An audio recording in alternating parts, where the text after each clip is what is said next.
C'est vraiment formidable pour nous que ce palmarès, que cet événement qui va récompenser des entreprises particulièrement innovantes et tournées vers l'avenir se passe dans ce moment-là, qui est un moment très intense en création, qui est celui de la Biennale d'art contemporain de Lyon. Donc je voulais remercier pour cela, pour cette belle idée, le groupe de What in Extenso, et tout particulièrement Pierre-Marc, Pascal Lévieux et Dominique Valette. Et je vous souhaite à tous une très bonne soirée. Merci beaucoup. Bonsoir. Donc c'est très naturellement que le cabinet d'avocats Tage s'associe au FAS 50. Alors j'ai entendu que pour Inextenso c'était la deuxième année. En ce qui concerne le cabinet Tage, c'est la première année et nous sommes très fiers de participer à cet événement. Je vais passer maintenant la parole à la personne qui est nominée au troisième prix de la croissance. Moi, personnellement, avec mon équipe, je fais péniblement une croissance de 15% par an et je suis donc très admiratif des gens que je vais vous présenter, qui ont réalisé, je crois, sur les 5 dernières années, une croissance de l'ordre de 1000%. Et j'appelle sur l'estrade Christian Sens de la société Insolution.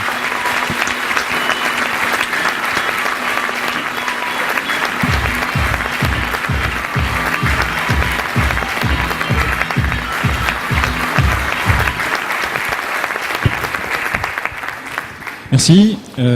Écoutez, je suis évidemment très fier d'être dans ce palmarès, d'autant que c'est la première année que nous participions à ce prix. Insolution est une agence de création de sites internet, une agence web, donc qui est créée depuis effectivement le 10 janvier 2006 et qui a pour particularité essentielle d'avoir voulu mettre à disposition des TPE l'ensemble des vrais outils de communication et des vrais outils de promotion qui sont habituellement réservés aux grands groupes parce que excessivement chers. Si on veut être présent sur des réseaux sociaux ou si on veut être présent sur des moteurs de recherche et notamment Google, et qu'on ait une TPE, c'est aujourd'hui relativement inaccessible. Donc on a commencé avec Yannick Namia, mon associé, à deux en 2006, à travailler sur un projet de recherche et de développement pour essayer d'automatiser la création de sites internet à partir de n'importe quelle fonctionnalité ou à partir de n'importe quelle création graphique. Et donc d'essayer de faire de la création sur mesure industrielle, ce qui théoriquement n'est pas possible. On y est arrivé et en 2008, on a commencé à commercialiser une offre qui s'appelle Cyaneo, qui est à disposition des TPE et des créateurs d'entreprises et à qui on dit deux choses. Premièrement, votre site internet, vous allez le payer 2 fois moins cher que le prix moyen de marché. Et deuxièmement, on va s'attacher à vous apporter toutes les prestations de conseil, d'accompagnement qui vont faire de votre site un succès, qui vont vous permettre de véritablement en faire un outil de développement de votre entreprise. Voilà, donc effectivement la croissance est au rendez-vous. On va faire 1,1 million d'euros de chiffre d'affaires cette année, en croissance de 73% par rapport à l'année dernière. Donc sur une moyenne qui est aux alentours de 19% et sur une structure qui commence à être un peu plus organisée, je pense que c'est plutôt pas mal. Alors, Christian, moi quand j'ai un peu découvert votre société, je me suis demandé s'il y a encore des clients pour vous, parce qu'on a l'impression que toutes les sociétés sont Internet, et vous m'avez donné des chiffres qui m'ont personnellement assez étonné. Non, alors la France est un marché en retard au niveau du taux d'équipement en site Internet des entreprises, ce qui est assez paradoxal puisqu'on est un des pays où le taux d'utilisation d'Internet par le grand public est le plus élevé, parce que historiquement on est le pays du Minitel et de la VPC. Mais aujourd'hui, on a seulement 40% des entreprises qui sont équipées d'un site internet, ce qui laisse un marché de 60% d'entreprises qui ne le sont pas, et donc un marché potentiel de 1 800 000 entreprises. Oui, alors, parmi ces entreprises, j'imagine toutes les grosses entreprises sont sur Internet, mais c'est plutôt les PME, et je crois que vous travaillez beaucoup avec la CGPME, notamment dans la région et au niveau national. Vous pouvez peut-être nous en dire un mot ? Oui, absolument. Donc, je représente la CGPME pour tous les aspects de développement numérique au niveau national.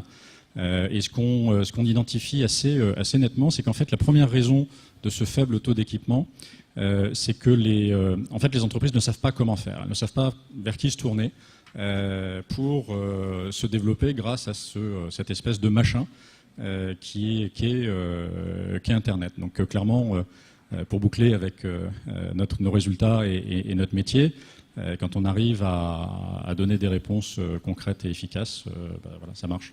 Oui, et puis si vous aviez 2-3 recettes à donner, vos facteurs clés de succès, comment est-ce que vous êtes arrivé à cette croissance?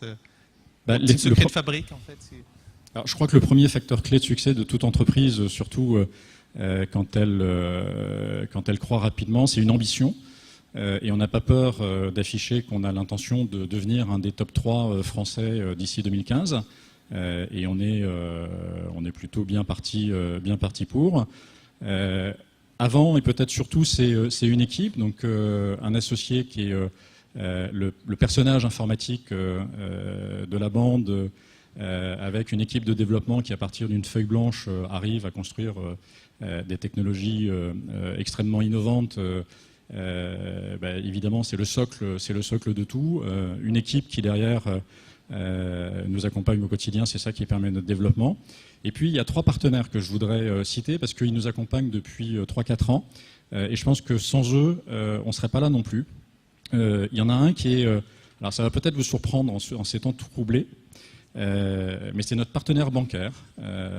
Donc, comme on va les remercier, je vais me permettre de les citer. On est à la Lyonnaise de Banque depuis 3 ans, et on a des gens qui nous accompagnent et qui comprennent vraiment comment soutenir le développement d'une entreprise qui n'est pas forcément dans un secteur industriel, ce qui n'est pas toujours évident pour un banquier.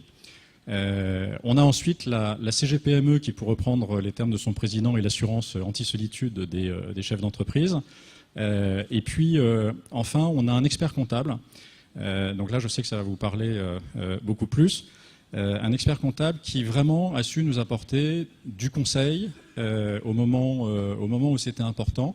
Et on le définit, du conseil, et puis bien sûr, nous a aidé à les développer derrière. Et c'est vraiment important parce que moi je considère que c'est un peu le docteur de l'entreprise, et c'est lui qui nous permet de rester en bonne santé. Merci. Et bravo. Merci à vous. Bravo. Et on va vous remettre le prix maintenant.